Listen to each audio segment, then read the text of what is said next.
ప్రముఖ news channel anchor స్వేచ్ఛ ఆత్మహత్య చేసుకున్నారు. రామ్నగర్లోని తన ఇంట్లో ఆత్మహత్యకు పాల్పడింది స్వేచ్ఛ. ఓ న్యూస్ ఛానల్లో యాంకర్గా పనిచేస్తున్నారు స్వేచ్ఛ. అయితే ఇంట్లో ఆమె ఆత్మహత్యకు పాల్పడడం కలకలం రేపుతుంది. ఆమె మృతదేహాన్ని గాంధీ హాస్పిటల్కు తరలించారు.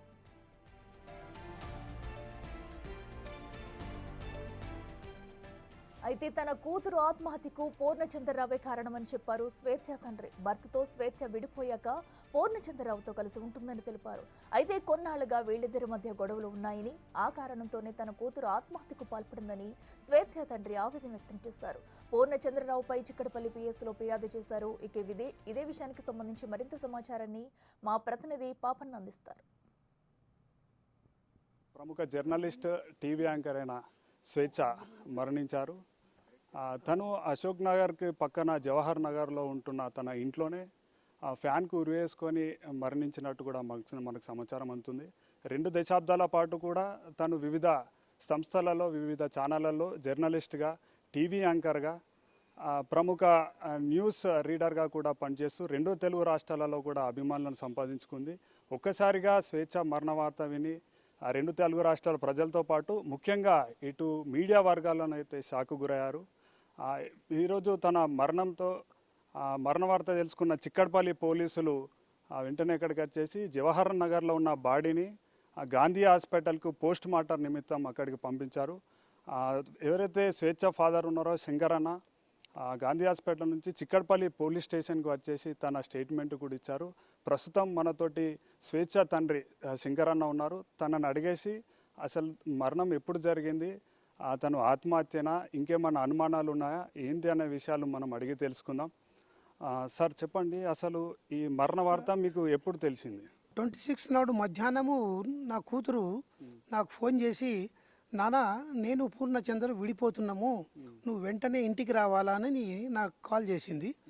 నేను వేరే మీటింగ్లు ఉండింటి, ఒక తొందరగా వస్తానంటే మళ్ళీ రెండోసారి ఫోన్ చేసి నువ్వు వెంటనే రావాలనంటే నేను వెంటనే పరిగెత్తిన.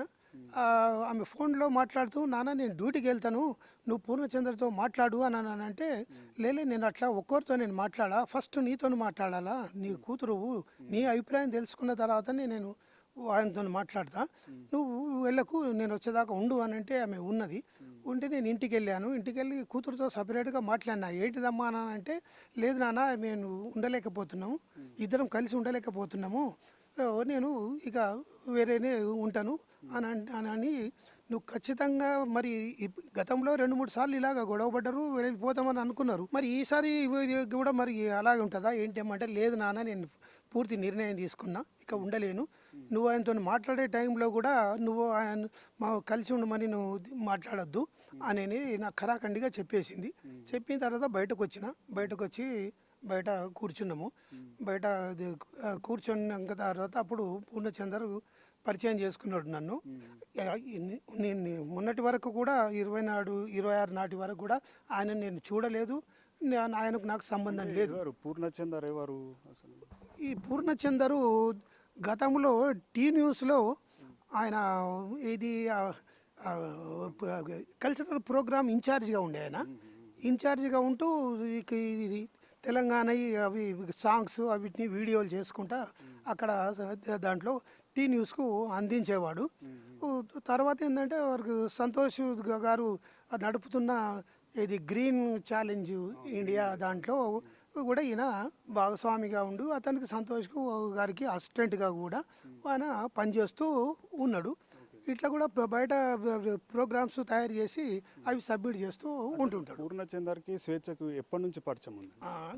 గత 5 సంవత్సరాల క్రితం నుండి పరిచయం ఏర్పడింది అని చెప్పిండు పూర్ణచంద్ర, చెప్పిండు, మా కూతురు కూడా చెప్పింది. అయితే ఏంటంటే మా కూతురుకు ఏంటంటే భర్తతో విడాకులైంది. ఇది పడ్డాక విడాకులైన తర్వాత వీడు మా కూతురు వెంబడబడ్డాడు. 3 సంవత్సరాలు వెంటబడ్డ తర్వాత మా కూతురు ఏంటంటే, మరి నేను నిన్ను పెళ్లి చేసుకుంటా, నా భార్యకు విడాకులు ఇచ్చి నిన్నే పెళ్లి చేసుకుంటాను అని అతను మాట కూడా ఇచ్చిండంట. ఆ మాట మీదనే ఆమె ఏంటంటే ఈయనతోని రిలేషన్కు కలిసి జీవించడానికి ఒప్పుకున్నాను అని చెప్పింది. అయితే ఇప్పుడు మళ్ళీ తర్వాత పెళ్లి చేసుకో అని అంటుంటే ఏంటంటే ఆగు అని అట్లా కాలం గడుపుతూ వస్తున్నాడు.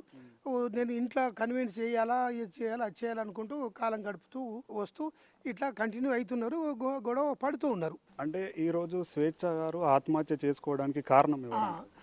ఇక ఇట్లా ఈ గొడవలు పడుతూ ఉండడం మూలంగా నిత్యం గొడవలే జరుగుతున్నాయి. దాంతో ఏంటంటే ఇక నిన్న విడిపోతున్నాము అని ఫైనల్ డిసిషన్ తీసుకున్న తర్వాత అంటే ఆమె మనస్తాపానికి గురయ్యి ఆమె ఆత్మహత్య చేసుకున్నది. ఈ ఈ- ఈ నా కూతురు మరణానికి పూర్ణచంద్రరావే కారకుడు. ఆయన ఏంటంటే భార్య పిల్లలు ఉండంగా కూడా ఇట్లా మహిళల వెంబడ పడడం అనేది చాలా దుర్మార్గము. అతని దగ్గర డబ్బు సంపాదించినని చెప్పేసి ఆ గర్వంతో ఏంటంటే నేను డబ్బు ఖర్చు పెట్టి ఎవరితోనన్నా పోతా అని కూడా గతంలో ఏంటంటే ఇంట్లో గొడవలు అయినప్పుడు కూడా ఇంట్లో చెప్పినట్టు మాకు వార్తలు వచ్చినాయి. అయితే ఇతడు ఈ మా కూతురుతోనే కాదు ఇంకా వేరే వాళ్ళతో కూడా ఇలాగనే అనేక ఏది అమ్మాయిలతోని సంబంధాలు పెట్టి కొందరి జీవితాలను కూడా నాశనం చేసిండు అని కూడా బయట చెప్పుకుంటూ ఉంటారు. ఈ విషయం మా కూతురుకు చెప్పినా ఆమె ఇక వాడి దాంట్లో పడి ఇక బయటకు రాలేకపోయింది.